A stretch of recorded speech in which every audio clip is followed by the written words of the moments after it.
여러분들 오늘이 부활절입니다. 너무나 기쁘고 우리에겐 가장 소망이 되는 날인데 다시 한번 이 부활절을 앞에 두고 저도 한번 생각을 해봐요. 근데 여러분들이 잘 아시겠지만 부활절은 1년마다 한 번씩 있습니다. 그래서 이게 목회를 하다 보면 부활절 설교를 하다 보면요 어느 순간에는 더 이상 할 설교가 없어요. 아마 여러분들도 마찬가지일 거예요. 그런데 이 부활절이 될 때마다 그럼에도 불구하고 항상 새로운 은혜가 있습니다. 새로운 도전이 있죠. 왜 그러냐면 예수님께서 사방을 이기시고 부활하셨다는 것이죠. 여러분 한번 정말 다시 한번 생각해 보셨으면 좋겠어요. 여러분 정말로 예수의 부활을 믿으십니까? 여러분 정말로 여러분들 예수님이 죽음을 이기시고 죽은 지 3일 만에 다시 그 사망의 그 힘을 이기시고 사실로서 살아나심을 믿으십니까?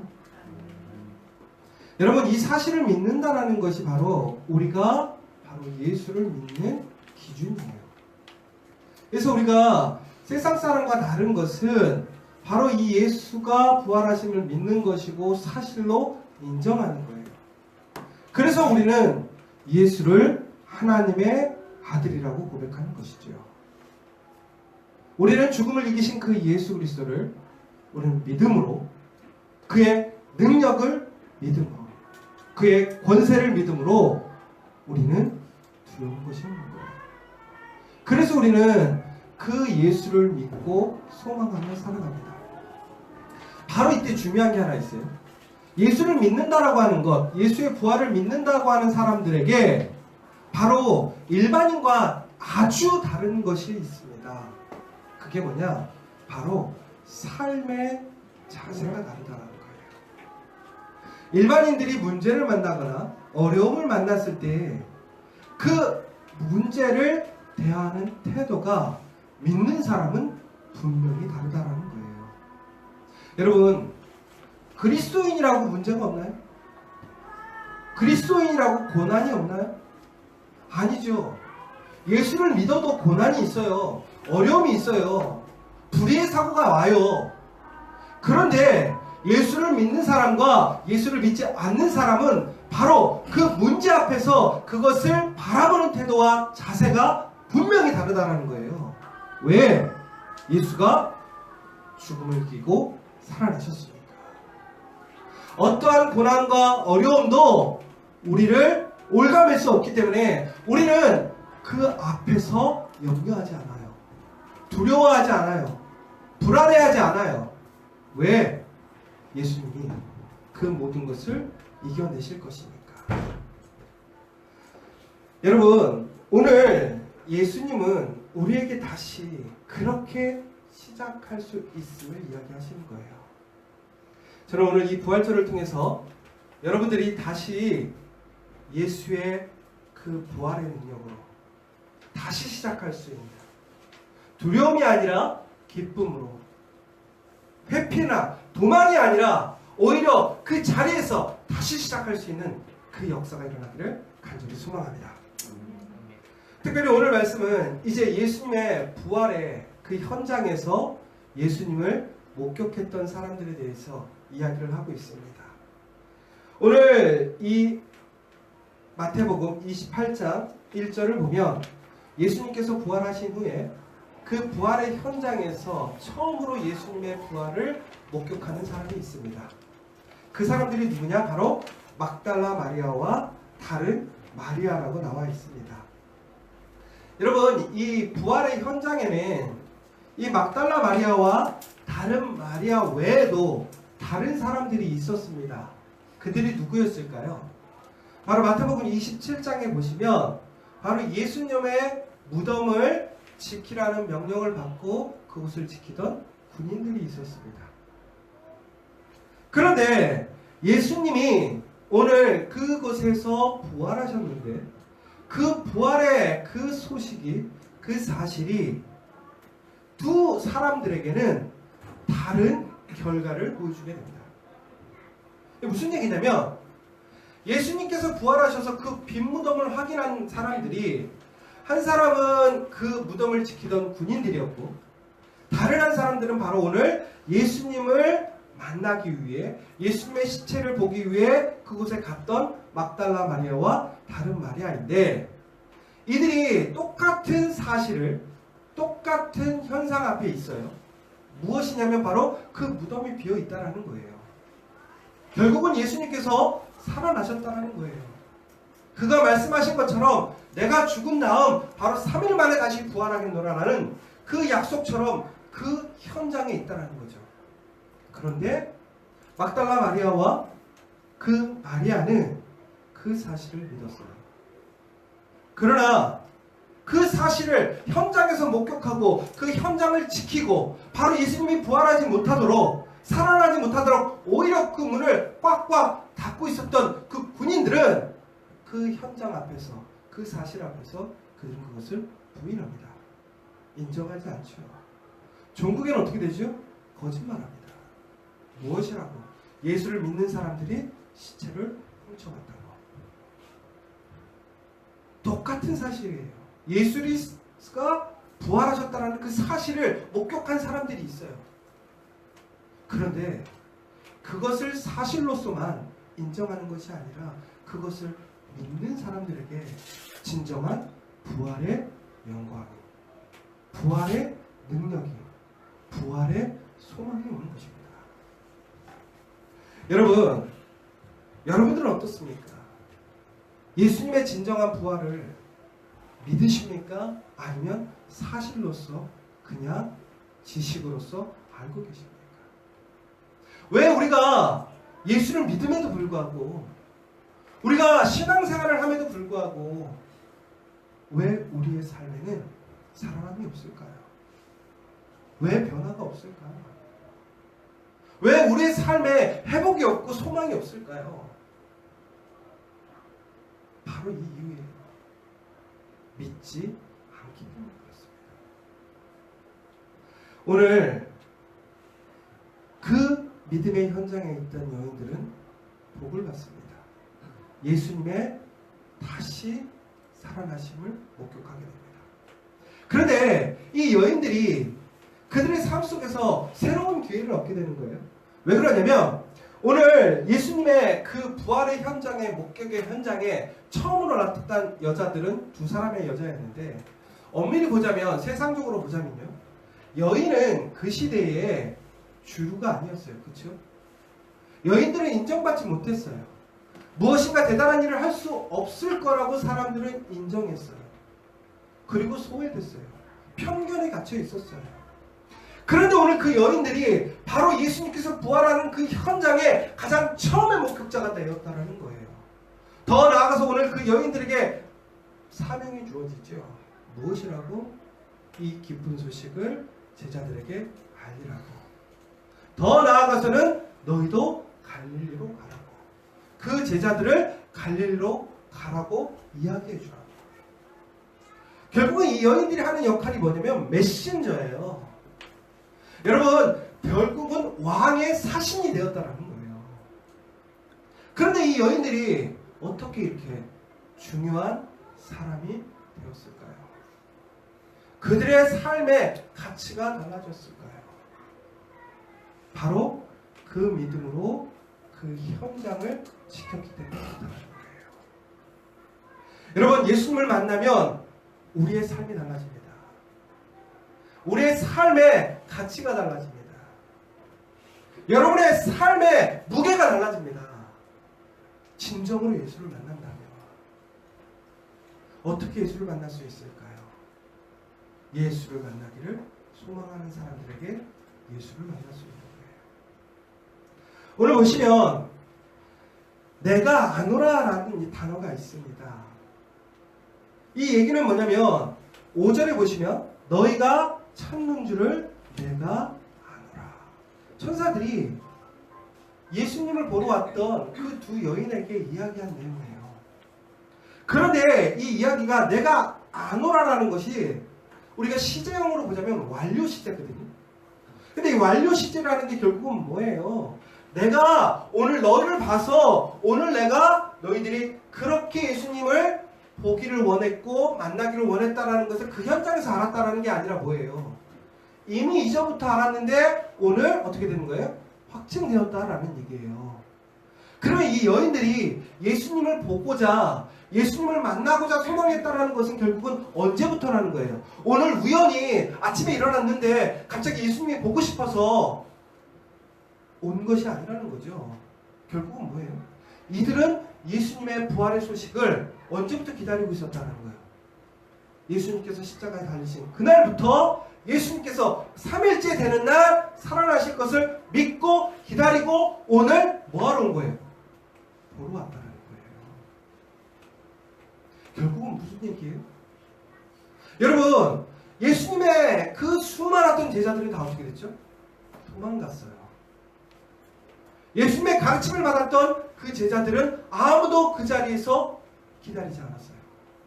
그런데 소외되어 있는 사람, 인정받지 못하던 여자들, 존중받지 못하던 그 여인들은 그럼에도 불구하고 예수의 그 부활의 소식을 기대하고 소망하고 예수를 믿으면서 그 자리로 나와왔어요. 예수를 만나기를 소망했어요. 바로 그 사람이 예수를 만나는 거예요. 여러분, 예수는 특별한 사람이 만나는 것이 아니에요. 예수를 만나기를 소망하는 사람들이 예수를 만나는 거예요. 그 예수를 만날 때 그 삶이 변하게 되는 거예요. 그 삶에 은혜가 임하게 되는 거예요. 저는 이 여인들을 보면서 이렇게 생각을 하게 됩니다. 한 발 앞선 믿음의 사람들이 천국에는 복을 받는구나. 여러분, 일을 할 때 보면요, 세 종류의 사람이 있대요. 어떤 사람이냐면 앞서서 일하는 사람, 남들만큼 일하는 사람, 뒤쳐져 일하는 사람. 여러분들 회사에서 일할 때 여러분들 어떤 스타일이에요? 여러분들 남들보다 더 앞장서서 앞서서 조금 더 많은 일을 하시는 분이에요? 이런 분은 사장님. 그쵸? 남들만큼 일하는 사람, 이 사람들은 어떤 사람이에요? 정직한 일꾼. 그쵸? 뒤쳐져 일하는 사람들은 뭐예요? 게으른 일꾼이죠. 그런데 전국에는 세상적으로 봐서도 앞서서 일하는 사람들이 결국은 어떻게 돼요? 성공해요. 마찬가지예요. 앞선 믿음으로 나아가는 사람들이 예수의 은혜를 경험해요. 하나님의 은혜를 경험해요. 여러분, 정말로 하나님의 큰 은혜를 받기를 원하십니까? 예수님의 정말 능력을 경험하기를 원하십니까? 앞선 믿음을 가지십시오. 그냥 평균적인 믿음이 아니라, 끌려가는 믿음이 아니라, 여러분이 믿음으로 한 발자국 더 먼저 나아갈 수 있는 그 믿음의 사람이 되라는 거예요. 저는 우리 커피아 교회가 그런 교회가 되길 원해요. 여기 있는 우리 공동체가 그런 교회가 되었으면 좋겠어요. 오늘 오후에 우리가 본 교회가 이곳에서 예배를 드립니다. 참 우리도 웃기죠. 우리도 형편이 대단치 않은데도 불구하고 다른 교회가 이곳에서 예배 드릴 수 있도록 허락해 줬어요. 근데 여러분, 이게 이론적으로는 참 좋은 것 같아요. 그쵸? 여러분, 여기서 예배 한 번 드리는 게 좋아요? 두 번 드리는 게 좋아요? 두 번 드리는 게 좋잖아요. 우리 커피하기에 올 수 있는 사람은 오늘 여기가 최대예요. 그런데 우리가 본 교회를 통해서 여기에 믿지 않는 사람들이 더 올 수 있다면 그것이 더 좋은 거 아니에요? 그런데 많은 사람들은 좋은 생각이고 올바른 생각이라고 생각하지만 진행하지 못하죠. 왜? 불편해요. 실질적으로. 좀 이따 보세요. 여러분들 이제 식사하시고 2시에 나가야 되면 얼마나 복잡한 줄 아세요? 분명히 그럴 거예요. 왜 이렇게 또 이렇게 복잡스러운 거야? 왜 우리가 일찍 가야 돼? 그쵸?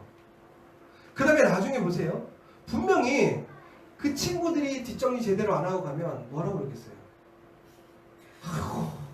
청소도 제대로 안 하고 다닌다고 뭘 할 거예요? 제가 옛날에 캐나다에서 교회 빌려 쓰는데 밥을 해먹으면요, 돈 주고 청소부한테 청소를 시키거든요. 그런데도 불구하고 제가 청소를 다 하고 갔어요. 쓰레기통까지 다 닦고 갔어요. 왜 그런지 아세요? 외국 사람들이 김치 냄새 난다고. 그래서 제가 웃겼어요. 청소부한테 그럼 돈을 주지를 말던가. 청소부한테 돈을 주고 가는데도 불구하고 청소부가 욕하는 소리를 들으면 안 돼서 어떻게 했어요? 우리가 청소를 해주고 갔다니까요. 여러분, 또 만약에 거기는 이제 청년들이 많아요. 근데 우리 청년들이 만약에 그런 쪽 와서 예배 드릴 수도 있잖아요. 그쵸? 또 반대로 거기 있는 사람들이 우리 교회로 올 수도 있어요. 그쵸? 그럼 여러분, 그쪽에 있는 사람들이 우리 교회에 오는 건 어때요? 괜찮죠? 근데 우리 교회 이렇게 청년들이 갑자기 그쪽 가서 예배 드린다고 하면 괜찮아요? 안 되죠. 이건 안 되죠. 오는 건 돼도 가는 건 안 되는 게 일반적인 상식이에요. 근데 저는 그래요. 가도 돼. 와도 돼. 왜? 중요한 건 우리 그룹이 얼마나 많으냐가 중요한 건 아니잖아요. 근데 여기서 중요한 포인트는 이건 있어요. 더 열심히 믿음의 공동체는 전국에는 모일 수밖에 없어요. 서로 간에 열심히 하면 되는 거예요. 그런데 여러분, 이게 한 발 앞선 믿음이에요. 그래서 저는 소망하는 거예요. 근데 저는 더 나아가 소망하는 게 있어요. 한 교회가 더 예를 드렸으면 좋겠어요. 아침에 일찍. 여러분, 가능할까요? 여러분들은 그거 허락해 주실래요? 그런데 여러분, 앞서간다는 건 여러분 이처럼 누군가보다 다른 행동을 보여주고 누군가보다 시간적으로, 공간적으로 앞서간다는 것이 성경적이지 않더라는 거예요. 앞서간다는 의미가 성경적으로 보자면 어떤 의미인 줄 아세요? 오늘 보시면 예수님께서 이 두 여인에게 뭐라고 하시냐면, 너희가 이제 제자들에게 가서 갈릴리로 가라고 전하라고 얘기를 하라고 하십니다. 그렇죠? 그런데 예수님께서 뭐라고 하셨죠? 내가 먼저 갈릴리로 가겠다. 7절에 보면 그렇죠. 너희보다 먼저 갈릴리로 가시라니. 그렇게 나와 있어요. 예수님께서 무슨 얘기예요? 여인에게 명령했어요. 제자들 데리고 갈릴리로 와. 근데 내가 먼저 가 있을게. 잘 보세요. 예수님께서 명령하실 때 항상 얘기하시는 게 있어요. 너희들이 앞으로 가. 이거는 어떤 스타일이냐면 보스를, 그러니까 리더래요. 리더는 사람들을 이렇게 앞으로 가게끔 만드는 거예요. 그런데 예수님은 어떻게 하신 거예요? 본인이 먼저 앞으로 가시겠다는 거예요. 그러면 그 위험과 어려움과 모든 것은 누가 먼저 하겠다는 거예요? 예수님이 먼저 하시겠다는 거예요. 결국은 마리아와 그 밖에 제자들이 해야 할 일은 뭐예요? 예수님이 앞서 가신 길을 따라가는 거예요. 그러니까 세상적으로 보면 우리가 무엇인가를 개척하고 만들어가고 앞서가는 것이 앞서가는 건데, 신앙적인 믿음 안에서 앞서감이라는 것은 결국은 뭐냐? 바로 예수님께서 가시는 길을 바로 쫓아가는 게 앞서가는 거예요. 여러분, 앞서가는 교회가 뭐예요? 앞서가는 신앙이 뭐예요? 앞서가는 믿음이 뭐예요? 뭔가 특별하고 탁월하고 이상한 거, 남들이 생각하지 못했던 일들을 해내는 것이 앞서가는 것이 아니라 바로 예수님께서 말씀으로 우리에게 보여주셨던 그 길을 바로 이어서, 바로 붙어서 갈 수 있는 것이 앞서가는 사람이라는 거예요. 저는 우리 커피아 교회가 바로 그런 교회가 되었으면 좋겠어요. 예수님을 따라가는 교회, 예수님과 붙어있는 교회. 그래서 예수님의 그 영광의 부활을 가장 먼저 접했던 그 사람들처럼 우리가 그렇게 되었으면 좋겠어요. 두 번째는, 이제 우리가 오늘 보시면 예수님께서 제자들을 갈릴리로 오라고 얘기를 하십니다. 좀 더우세요? 저도 더워요. 좀 킬게요.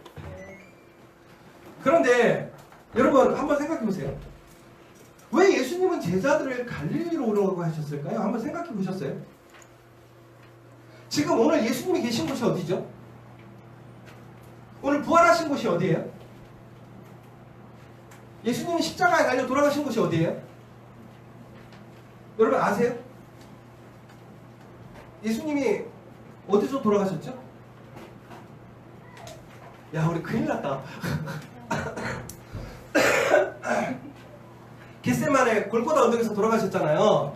그럼 그게 지역으로 보자면 예루살렘 근처죠. 그러면 보세요. 예루살렘 근처라고 한다면 지금 갈릴리와 예루살렘은 지리적으로 봤을 때 상당한 거리가 있어요. 그렇죠? 근데 예수님은 오늘 어디서 부활하셨냐면 분명히 예루살렘에서 부활하셨단 말이에요. 그렇죠? 그런데 예수님은 어디로 가라는 거예요? 갈릴리로 가라고 하는 거예요. 예수님의 제자들이 지금 예루살렘에도 흩어져 있고 갈릴리에도 간 사람들이 있어요. 그런데 예수님께서는 뭐라고 그랬냐면 제자들을 다 모아서 종국에는 갈릴리로 가라, 그 얘기를 하셨다는 거예요. 자, 여러분, 왜 예수님께서는 갈릴리로 사람들을 오라고 하셨을까? 이걸 이제 신학적으로 보자면 여러 가지 이유가 있어요. 첫 번째, 갈릴리가 어떤 장소냐를 우선 한번 생각해 봐야 돼요. 갈릴리는 어떤 장소였냐면 바로 예수님께서 예수님의 제자들을 만났던 장소예요. 예수님의 제자들을 소명의 자리로 부르셨던 자리가 바로 갈릴리예요. 그래서 베드로, 그쵸? 뭐 하다가 예수님께 부림을 받았죠? 어부, 낚시질 하다가 결국은 예수님께서 그를 보고 너는 나를 따르라, 내가 이제는 사람 낚는 어부가 되게 하겠다라고 얘기를 하셔가지고 어떻게 됐어요? 베드로가 그물을 버리고 그의 형제들이 그물을 버리고 예수님을 따라 나섰던 자리가 바로 갈릴리라는 곳이에요. 그쵸? 두 번째, 또 신학적으로 보자면 이 갈릴리라는 자리는요 아주 의미가 있는 자리예요. 어떤 자리냐면 갈릴리는 이방의 자리예요. 믿음의 자리가 아니라 세상의 자리예요. 제가 예전에 예루살렘에 딱 갔는데 예루살렘에 갔다가 갈릴리를 이제 여행을 하게 됐어요. 갈릴리 갔더니 예루살렘 분위기가 조금 달랐어요. 그런데 갈릴리 근처에 호텔에서 이제 유스호스텔 같은 데서 잠을 자는데 옥상에 올라갔어요. 새벽에, 그러니까 저녁쯤에. 근데 거기에 젊은 아시아 사람들과 이스라엘 사람들이 거기에 있었어요. 근데 그 사람들의 분위기가 좀 이상했어. 근데 가만히 자세히 보니까 결국은 그 사람들이 뭘 하는 거였냐면 성매매를 위해서 거래를 하고 있었어요. 무슨 얘기인지 아시겠어요? 제가 이스라엘을 갔는데 가나안 근처에 그런 유스호스텔에서 자고 있는데 옥상에 갔는데 그 옥상에서 아시아 사람들과 이스라엘 사람들이 만나서 거래를 하고 있었는데 무슨 거래를 하고 있었다고요? 성매매 거래를 하고 있었어요. 제가 그때 충격받았을까요? 안 받았을까요? 충격받았죠. 거기가 어디예요? 거룩한 땅 이스라엘의 갈릴리에 갔는데 저는 성매매 현장을 경험하게 된 거예요. 그럼 제가 거기서 뭐라고 했을까요?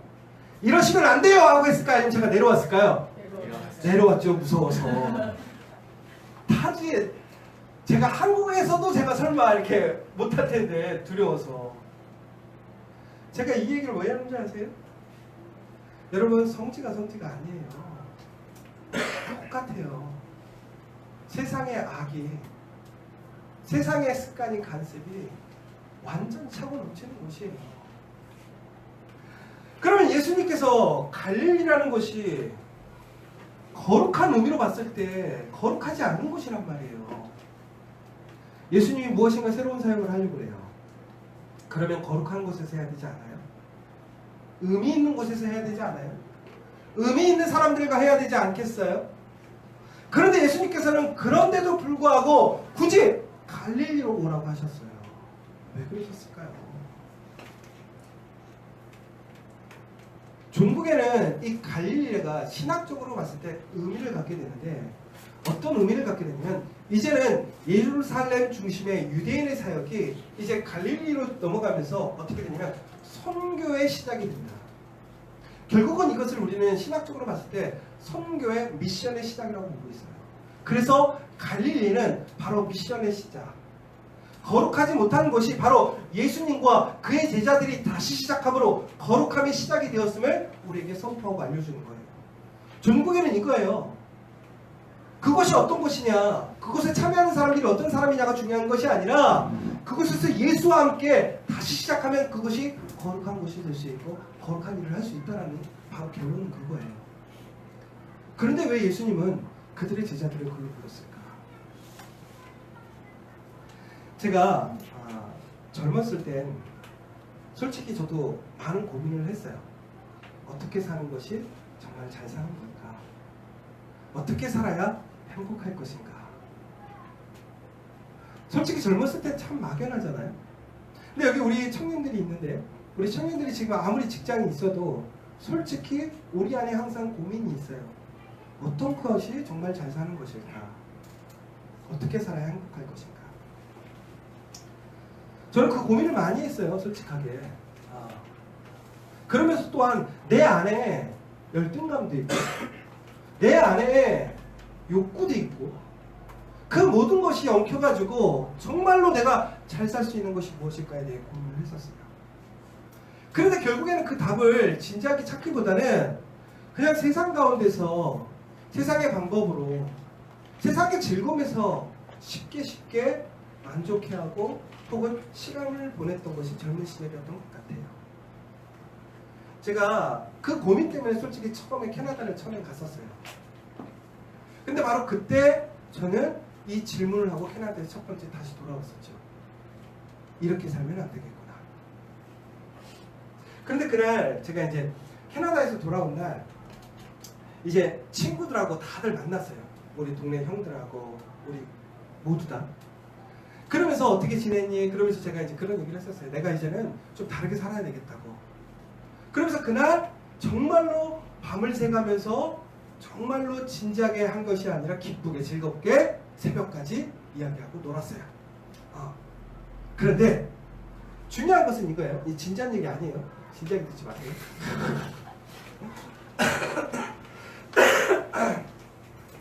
제가 그날 이제 너무 즐겁게 잘 놀다가 이제 집에 들어가는데, 저는 항상 집에 저희는 이렇게 밤을 새고 못 들어갔어요. 여기는 이제 흔한 얘기로 남의 집에서 자고 들어오는 걸 싫어하셔서 저는 항상 놀고 들어갈 때 규칙이 있었어요. 뭐였냐면 통금 시간이 있었어요. 통금 시간. 여러분들 통금 시간 있으세요? 여기 통금 시간 있는 사람 없죠? 근데 저는 있었어요. 몇 시냐면 새벽 5시. 왜 새벽 5시가 통금 시간이었는지 아세요? 어머니가 새벽기도 가는 시간이야. 그 전에만 들어가서 물에 누워있으면 돼. 그럼 어떤 거예요? 세일. 근데 만약에 그때 안 들어왔으면 어떻게 되는 거죠? 이제 죽는 거예요. 그러니까 저희는 항상 놀 때도 저는 정말로 외박한 적이 한 번도 없어요. 왜? 새벽 4시 50분 전에는 들어가니까. 남의 집에서 자본 적이 별로 없어요. 그래서 진짜로. 근데 그날도 마찬가지였어요. 오래간만에 만나서 또 즐겁게 얘기를 하고 새벽 4시 반까지 이제 놀았죠. 근데 이제 집에 들어가야 되는 거예요. 시간이 다 됐으니까. 그래서 집에 왔는데 보니까 정말로 집에 딱 집 앞에 도착했는데 4시 반인 거예요. 그럼 제가 세이비요, 아웃이에요. 세이비죠. 들어가면. 그런데 너무 힘들었어. 왜? 시간 맞춰 오려고. 그리고 저도 이렇게 조금 환기시켜야 될 필요가 있었어. 그래서 집 앞에 앉아가지고 조금만 쉬었다 들어가야지. 왜? 아직도 나에게는 20분이 남았으니까. 그래서 새벽 4시 반에 우리 집 앞에 제가 앉아있었어요. 그런데 제가 눈을 떠보니까 제가 어디 있었는지 아세요? 안방에 있는 거예요. 안방에. 잘 보세요. 새벽 4시 30분에 제가 좀 쉬려고 집 앞에 앉아 있었는데 눈을 딱 떴더니 9시 안방이에요. 제가 어떻게 들어왔을까요? 그래서 되게 신기한 게 집안에서 이렇게 보통 무슨 제가 사고를 치고 들어왔으면 이게 집안이 되게 난리가 나야 될 거 아니에요? 저한테 뭐라고 막 해야 될 거 아니에요? 근데 일어났는데 생각으로 이렇게 저한테 이렇게 심하게 안 하시더라고요. 그래서 제가 무슨 일이 있었는가 했었어요. 근데 나중에 알고 보니까 전말을 알게 됐는데 어떻게 됐냐면 제가 4시 30분에 거기서 잠이 들어버린 거예요. 순간. 근데 잠이 들었는데 어떻게 제가 그러면 이렇게 차렷자세로 잔 게 아니라 어떻게 됐을까요? 길바닥에 이렇게 누웠겠죠. 근데 그때 새벽 4시 반이라면 결국엔 누구냐면 우리 집뿐만 아니라 저희 교회를 다니시는 분들은 다 새벽 기도를 가겠죠. 근데 그때 하필 또 우리 선임 장로님이 부부가 새벽 기도를 가는 시간이었어요. 저희 집 앞을 지나가세요. 그런데 누군가 집 앞에서 누워있는 걸 보신 거죠. 깜짝 놀라서 가봤더니 그게 누굴까요? 안간순 장로님의 아들 신학생 안민호가 길거리에서 자고 있는 거예요. 그럼 그분들이 무슨 생각을 했을까요? 너무 놀라신 거예요. 얘가 사고를 당한 줄 아신 거예요. 그래가지고 어떻게 했을까요? 저희 부모님들한테 가서 얘기를 한 거예요. 근데 저는 기억이 안 나. 너무 깊이 잠들었나 봐요. 그래갖고 제가 어떻게 했을까요? 부모님들이 저를 데려다 놓고 그 다음에 제가 어떻게 깬 사건인 거예요. 자, 여러분 결론은 이거예요. 제가 교회를 다니는데 신학생이었어요. 그런데 저희 아버님이 장로님이셨고 저희 교회도 선임 장로님이 계셨어요. 근데 그분이 새벽에 신학생이 집 앞에서 자고 있는 것을 깨워가지고 장로님한테 인수인계한 사건이에요. 자, 주일이 되었어요. 여러분 같으면 교회를 가십니까? 안 가십니까? 강남 선생 같으면 교회를 갈 수 있습니까? 없습니까? 아, 갈 수 있습니까? 정말 고민을 많이 했어요. 저는 이게 가야 되나 말아야 되나. 근데요, 제가 낯짝도 두껍게 교회 갔어요. 교회 갔어요. 그 장로님하고 권사님한테 죄송하다고 그랬어요. 그런데 너무나 아이러니한 게 제가 그리고 나서 목사가 되고 강단에 서서 설교했어요. 그런데 되게 웃긴 게 그 장로님하고 권사님이 항상 제가 설교하면 어디 있을까요? 네. 밑에 계세요. 그러면 제가 그분들과 딱 눈이 마주치면 어떤 생각이 들까요? 일반적이면 설교 못하지 않나요? 일반적이면 그 교회 못 있어요. 그쵸? 근데 제가 전국에는 그 교회에서 이제 사역을 하기 위해서 이제 나갔죠. 왜냐면 제 모교회니까. 근데 나중에 제가 그곳에 전도사로 왔고 또 목사로 돼서도 왔었고 사역을 계속했어요. 그 전국에는 저희 가장 또 격려해 주시고 도와주시는 분들이 되셨어요. 그런데 그분들이 전국에는 또 제가 목사 안수 받을 때 뭘 해주셨냐면 제 목사 가운을 그분이 해주신 거예요. 저의 어떤 모습을 보면 길거리에 누워있는 저의 모습을 보시고. 여러분 제가 오늘 이 얘기를 하는 이유가 있어요. 뭐냐면 제가 오늘 어떻게 이 자리에 있을까요? 만약 그때 그분들이 저를 정죄하거나 비판했다면 제가 그 교회에 나갈 수 있었을까요? 저는 절대로 그 교회에 못 나갔죠. 제가 설교 강단에 서서 설교하는데 그분들이 일어서서 당신부터 얘기하십시오 그랬으면 제가 그 자리에서 어떻게 했을까요? 저는 그 이후에 설교 못했어요. 그런데 그분이 어떻게 하셨다는 거예요? 오히려 사랑해 주셨어요. 격려해 주셨어요. 지지해 주셨어요. 다시 시작할 수 있도록 해주셨다는 거예요. 여러분, 예수님께서 왜 갈릴리로 부르셨을까요? 여러분, 이 갈릴리라는 자리는 엄밀히 보면 실패의 자리예요. 누구에게? 제자들에게. 지옥의 자리예요. 삶 때문에 돌아가고 싶지 않지만 어쩔 수 없이 돌아가서 생계를 유지해야 되는 자리예요. 소명을 잃어버린 자리라는 거예요. 그런데 예수님께서 어떻게 하셨어요? 그 자리로 다시 그들을 부르신 것이 아니라 예수님께서 먼저 가셨다는 거예요. 그리고 오라고 명령하셨어요. 무엇하자고? 다시 시작하자고. 괜찮다고. 여러분의 실수가 아무리 커도 예수님의 은혜가 더 커요. 예수님이 아무리 여러분들을 개념 안 하는 것 같다고 생각할지라도 여러분 그렇게 생각하지 마세요. 정말로 예수님은 끝까지 여러분을 사랑하시고 예수님이 왜 죽으셨어요? 왜 부활하셨어요? 예수님의 그 능력을 증거해 주기 위해서? 아니죠. 부활의 목적이 뭐예요? 바로 우리라는 거예요. 나라는 거예요. 그 실수했던 그 바로 예수님의 제자들을 위해서 부활하셨다는 거예요. 그래서 우리는 다시 시작할 수 있다는 거예요. 근데 많은 사람들은 어떻게 해요? 실수하거나 문제가 되면 그 자리를 피해가요. 도망가요. 평생 어떻게 돼요? 그 그 문제를 갖고 살아가요. 죄책감으로 살아가요. 하나님이 원하시는 게 뭘까요? 여러분, 미션이라는 영화를 보셨나요? 혹시 미션이라는 영화에 로버트 드니로라는 사람이 나오는 걸 보시나요? 그분이 이제 노예들을 막 죽이다가 나중에는 그것에 대해서 회개하는 장면이 나와요. 그래서 그동안 그가 자랑으로 여겼던 갑옷과 칼, 그쵸? 사람을 죽였던 그런 도구들을 다 그물망에 싸가지고 자기 어깨에 짊어매고 어떡하죠? 그것을 가지고 순례길을 떠나요. 종국에는 그걸 가지고 어디까지 가요? 그 니구아나 폭포인가요? 그 폭포까지 올라가는 장면을 여러분들 보시게 될 거예요. 여러분들 그렇게 살고 있지 않아요? 끊어버려도 되는데 스스로가 그러한 양심의 가책과 죄책감 때문에, 미안함 때문에, 불편함 때문에 짊어지고 가면서 나는 용서받지 못하는 사람이야, 내가 죄값을 치러야 돼, 이러면서 나 스스로를 학대하고 수고하고 있지 않나요? 그런데 하나님이 원하시는 건 뭐예요? 우리가 죄값 받기를 원하시는 거예요? 그렇게 수고하기를 원하시는 거예요? 아니죠. 뭐예요?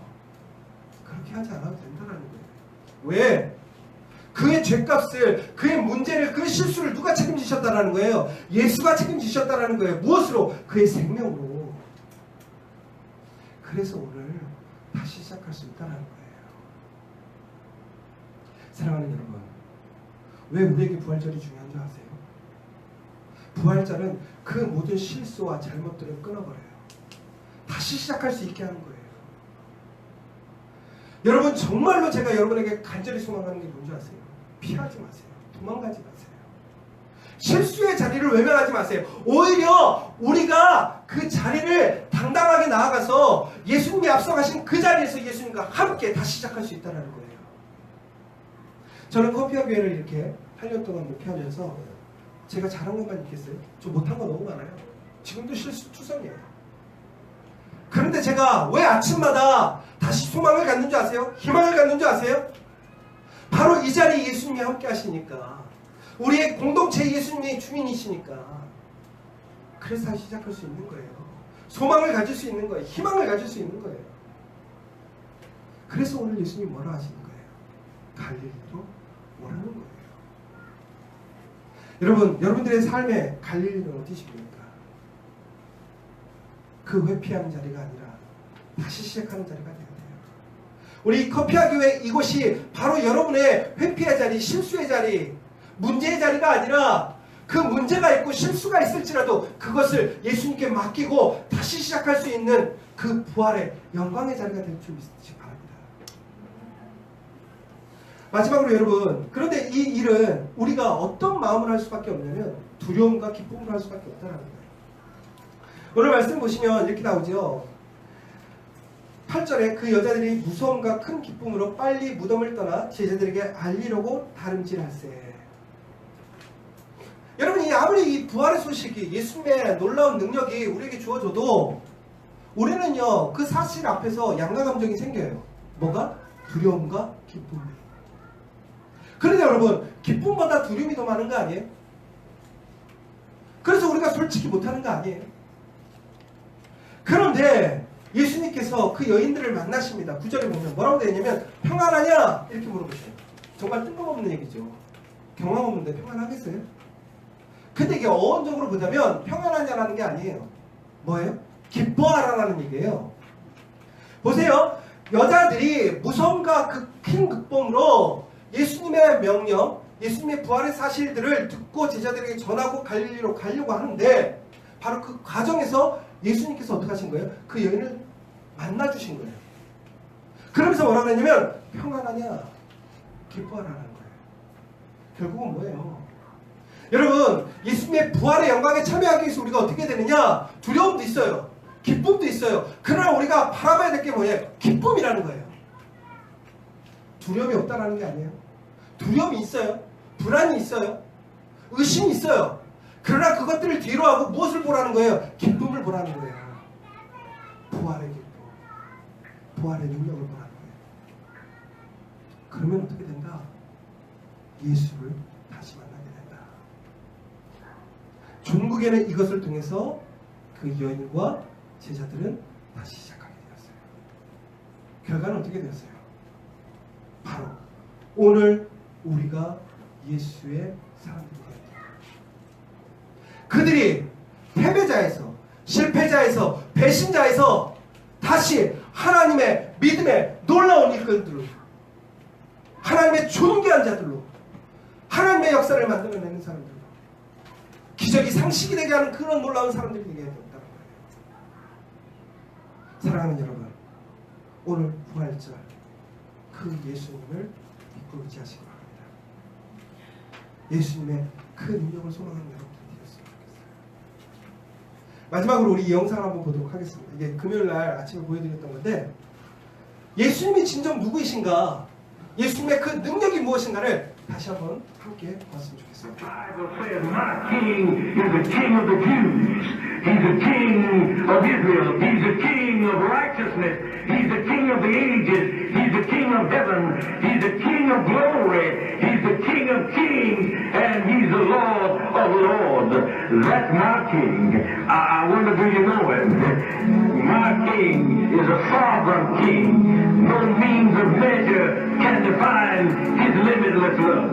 He's enduringly strong. He's entirely sincere. He's eternally steadfast. He's immortally graceful. He's imperially powerful. He's impartially merciful. Do you know him? He's the greatest phenomenon that has ever crossed the horizon of this world. He's God's Son. He's a sinner's Savior. He's the centerpiece of civilization. He's unparalleled. He's unprecedented. He is the loftiest idea in literature. He's the highest personality in philosophy. He's the fundamental doctrine of true theology. He's the only one qualified to be an all-sufficient Savior. I wonder if you know him today. He supplies strength for the weak. He's available for the tempted and the tried. He sympathizes and he saves. He strengthens and sustains. He guards and he guides. He heals the sick. He cleanses the lepers. He forgives sinners. He discharges debtors. He delivers the captives. He defends the people. He blesses the young. He serves the unfortunate. He regards the aged.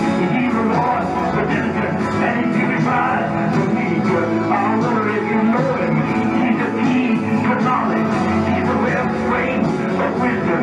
He's the doorway of deliverance. He's the pathway of peace. He's the roadway of righteousness. He's the highway of holiness.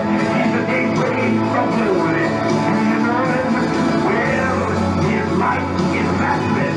His goodness is limitless. His mercy is everlasting. His love never changes. His word is enough. His grace is sufficient. His reign is righteous. And his yoke is easy. And his burden is light. I wish I could describe him, but yet he's indescribable. He's incomprehensible. He's invincible. He's irresistible. Well, you can't get him out of your mind. You can't get him off your head. You can't outlive him, and you can't live without him. Well, the Pharisees couldn't stand him, but they found out they couldn't stop him. Pilate couldn't find any fault in him. Herod couldn't kill him. Death couldn't handle him. And the way to hold him.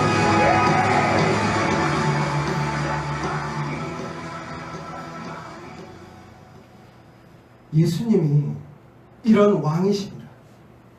이런 능력을 가지고 계십니다. 그래서 오늘 제가 이 자리에 있습니다. 이렇게 왕 되시는 예수, 부활하신 예수께서 여러분들을 다시 시작할 수 있도록 갈릴리로 부르셨던 것처럼 오늘 이 자리에서 여러분들을 부르고 계십니다. 우리는 다시 시작할 수 있습니다. 무엇으로? 예수의 그 보혈의 능력으로. 우리 오늘 이 시간 다시 한번 부활의 그 소식으로 일어나는 우리가 되길 간절히